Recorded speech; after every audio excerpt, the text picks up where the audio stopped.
रोज एक नई कहानी देखने के लिए चैनल को सब्सक्राइब करें और बेल आइकन दबाना ना भूलें। ज्योति की शादी इंदर नाम के एक बड़े ही होनहार लड़के से हो जाती है, जहां ज्योति भी एक बहुत ही अच्छी बहू की तरह अपने पति और सास सुमन की खूब सेवा किया करती थी। पर वहीं ज्योति के लिए मच्छरों से डील कर पाना एक बहुत ही बड़ी चुनौती थी। ऐसे ही एक दिन ज्योति किचन में खाना बना रही होती है कि तभी उसके कानों के पास आकर मच्छर भिन भिन करता है, जिस पर उसका दिमाग घूम जाता है और वो गुस्से से बोलती है, इन मच्छरों ने तो मेरे नाक में दम कर दिया है। जब देखो अपना गंदा सा फेस उठाकर मेरे पास चले आते हैं और मेरे कानों में आकर भी भी करना शुरू कर देते हैं। आज तो इनकी खैर नहीं। इतना बोल वो मच्छरों को कभी अपने दोनों हाथों से मारती तो कभी खाना बनाने वाले चमचे से। किचन में शोर की आवाज सुनकर इंदर और सुमन किचन में आ जाते हैं, पर ज्योति को पता ही नहीं चलता। जैसे ही वो मच्छर को मारने के लिए पीछे घूमती है, वो चमचा इंदर के सर पर लग जाता है, जिससे उसके सर पर हल्का सा कट हो जाता है और ज्योति चमचे को रख इंदर से बोलती है, सॉरी इंदर जी, मैंने देखा नहीं, गलती से हो गया। अरे कुछ भी गलती से नहीं हुआ, तेरी तो आदत है मारने की, चाहे वो इंसान हो या फिर मच्छर।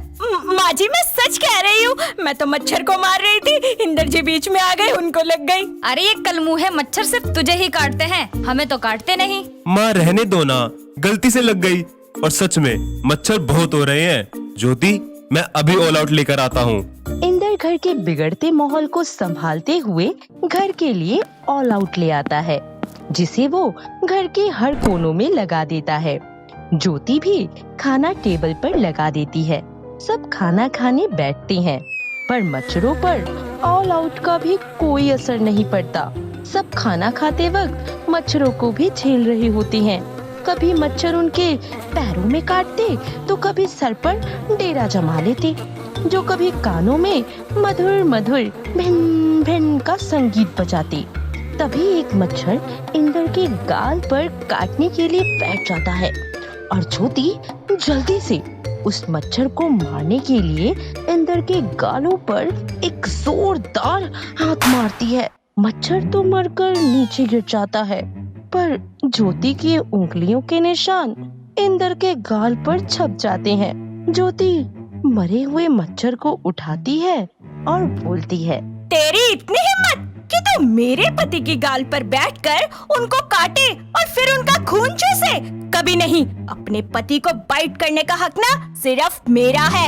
अच्छा हुआ जो तू मर गया, यही है तेरी सजा। नाक में दम करके रखा हुआ है मेरे। अरे बेवकूफी की हद होती है, ये सब तेरे छूट का नतीजा है, जो ये आज हमारे सर पर मच्छर की तरह नाच रही है और हमारा खून पी रही है, डायन कहीं की। अरे ओ करमजली, मच्छर मारने के चक्कर से इसने मेरे बेटे का गाल ही लाल कर दिया। अरे माँ जी, अगर नहीं मारती ना तो वो मच्छर जिंदा रह जाता और इनका खून पी जाता। अरे मच्छर तो कम से कम आने से पहले भोंपू बजाते हैं, और तूने तो एक शॉट में ही दो काम कर दिए। नास पीटी कहीं की, तेरे हाथ में कीड़े पड़ जाएं। अपनी सास की बातें सुन ज्योति निराश हो जाती है और वहाँ से चली जाती है। थोड़ी देर बाद सब सोने जाते हैं, जहाँ ज्योति मच्छरों से परेशान हो जाती है और गुस्से में इंदर से बोलती है, मुझे समझ नहीं आता कि मेरे घर वाले इतने सारे मच्छरों के बीच में कैसे रह लेते हैं।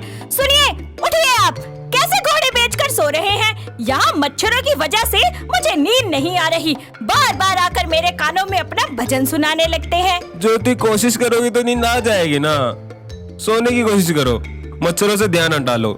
और हाँ, मच्छर तुम्हें काट रहे हैं ना, तुम उनको काट लो। इतना बोल इंदर सो जाता है, पर मच्छरों की वजह से ज्योति सो ही नहीं पाती। इसलिए वो कोशिश करती है जिससे कि मच्छर भाग जाए। इसलिए वो मच्छर मारने वाली अगरबत्ती और मोर्टीन जला देती है और करवटें बदलकर सोने की कोशिश करती है, पर उसे नींद ही नहीं आती और उसकी सारी रात मच्छरों के पीछे ताले बजाने में बीत जाती है। क्या बात है इंदर, क्यों मेरे आगे पीछे घूम रहे हो और ये गला क्यों पकड़ा है? देखो, एक तो मैं मच्छरों की वजह से वैसे ही बहुत परेशान हूँ, दूसरा तुम मुझे परेशान मत करो अब। अरे डायन कहीं की, तुझे मच्छरों की पड़ी है और यहाँ मेरे बेटे की आवाज नहीं निकल रही। जरूर तूने ही रात में अगरबत्ती जलाई होगी, तभी तो मेरे बेटे की आवाज चली गई। क्या आपको मच्छर भगाने वाली अगरबत्ती की खुशबू और धुएं से एलर्जी है? हे भगवान, अरे इंदर जी, आपको पहले बताना चाहिए था ना। खैर कोई बात नहीं, आप जल्दी ठीक हो जाएंगे और ये मच्छर की प्रॉब्लम भी ना बहुत जल्दी सॉल्व होने वाली है। मैंने पेस्ट कंट्रोल वालों को बुलाया है, देखना एक एक मच्छर को ना चुन चुन कर मारेंगे। क्या तूने उन चोरों को बुलाया है? अरे पूरे घर में धुआं करके सारा सामान लूट कर ले जाएंगे। कैसी बातें कर रही हो माँ जी? उस धुएं से सारे मच्छर भाग जाएंगे। हे भगवान, अरे नासपीटी भूल गई क्या? अभी 2 दिन पहले पास वाले घर में ऐसे ही चोरी हुई थी। माँ जी आप रहने दीजिए, किसके घर में क्या कब कैसे क्यों किस लिए हुआ मुझे इस बात से कोई फर्क नहीं पड़ता। मुझे बस इन मच्छरों से छुटकारा चाहिए। इतना बोल ज्योति वहाँ से चली जाती है और थोड़ी देर में मच्छर भगाने वाली कंपनी मशीन के साथ वहाँ आ जाती है। उनके आते ही सब घर से बाहर निकल जाते हैं और मच्छर मारने वाले अपनी स्प्रे मशीन लेकर उनके घर में छिड़काव कर देते हैं। पर घर में कहीं चोरी ना हो जाए, इसलिए सुमन उन पर नजर रखने के लिए बिना मास्क और गॉगल्स लगाए चुपके से अंदर चली जाती है और उस स्प्रे की जहरीली गैस की वजह से वो घर के एक कोने में बेहोश होकर गिर जाती है। वहीं दूसरी ओर इंदर और ज्योति सुमन को बाहर ना देख ढूंढने लगते हैं, पर सुमन का कुछ पता ही नहीं चलता और ज्योति इंदर से बोलती है, ओफो, माँ जी का कुछ पता नहीं चल रहा।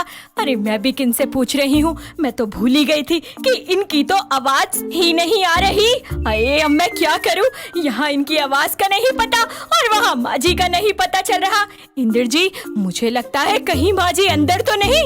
ये बोल वो दोनों धुएं के कम होने का इंतजार करते हुए पूरी सेफ्टी के साथ घर में जाकर सुमन को ढूंढते हैं। तभी ज्योति की नजर सुमन पर पड़ती है और वो देखती है कि सुमन बेहोश होकर नीचे पड़ी है। दोनों पति पत्नी जल्दी से सुमन को बाहर लेकर आते हैं। थोड़ी देर बाद घर का धुआं कम हो जाता है।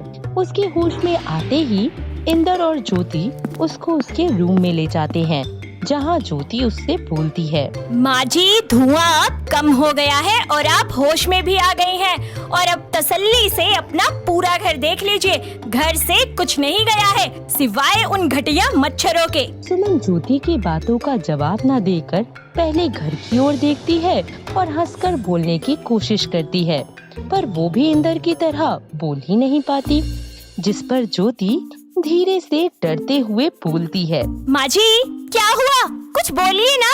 सुमन बहुत कोशिश करती है पर बोल ही नहीं पाती। तभी इंदर की आवाज आती है और वो बोलता है, लगता है माँ की भी आवाज चली गई।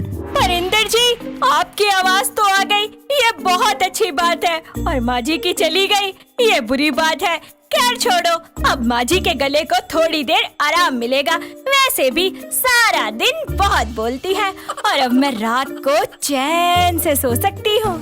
आखिर ज्योति मच्छरों का इलाज कर उनसे अपना पीछा छुड़ा ही लेती है।